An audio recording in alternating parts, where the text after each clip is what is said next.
ఇప్పుడు మా వార్డులో సరే ఇంకొకటి ఇదే సందర్భంలో చెప్తున్నానండి. ఇప్పుడు మనం ప్లాన్ అప్రూవ్కి వస్తున్నారు. ప్లాన్ అప్రూవ్ లో పార్కింగ్ కి ఇస్తున్నారు, చూపిస్తున్నారు పార్కింగ్ కి ప్లాన్ ఉంటుంది. కానీ ఆ షాప్ కానీ హౌస్ కానీ కన్స్ట్రక్షన్ అయ్యేటప్పుడు మాత్రం అక్కడ పార్కింగ్ కి ప్లేసే ఉండటం లేదు. దీనివల్ల అది స్కూల్ కావచ్చు. ఒకటే ఎగ్జాంపుల్ అండి, ఆర్ఎంపీ గెస్ట్ హౌస్ రోడ్ ఉంది. ఆ కోడల్లోనే నారాయణ, చైతన్య, ఏపీఎన్, విసి కాలేజీలు అన్నీ ఉన్నాయి, షాపులు ఉన్నాయి. ఇప్పుడు మొన్నటి వరకు వండుకోట స్కూల్ అంటే 12 అయినా లేదా ఈవినింగ్ 4 గంటల నుంచి కనీసం ఒక బైక్ వెళ్ళడానికి మొన్ననే రీసెంట్ గా మా వార్డులో ఒక పెద్ద ఆయనకి గుండెపోటు వచ్చిందండి.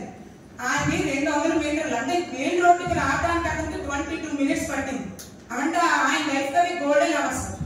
ఒక్క 2 నిమిషాలు పట్టే టైంకి 22 నిమిషాలు పట్టింది. ఈ లోపల ఆయన ప్రాణం ఏదైనా కావచ్చు, కానీ అదృష్టశాతం ఆయనకి ఏమీ కాలేదు.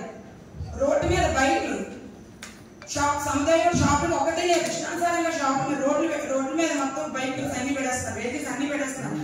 దానివల్ల మనకి మెయిన్ రోడ్డు కూడా ఇబ్బంది అవుతుంది. ఇలాంటి పక్షంలో అసలు టైం లేదు, అసలు ఏ టైం పడితే ఆ టైం ఇష్టానుసారంగా లారీ తిరుగుతున్నాయి. లేదమ్మా కంపల్సరీ యాక్షన్ తీసుకుంటాం. ఎస్బీఐ బ్యాంక్ ఉందండి, దానికి పార్కింగ్ ఉంది, కానీ దానికి మీరు ఎటువంటి చర్యలు తీసుకుంటున్నారు?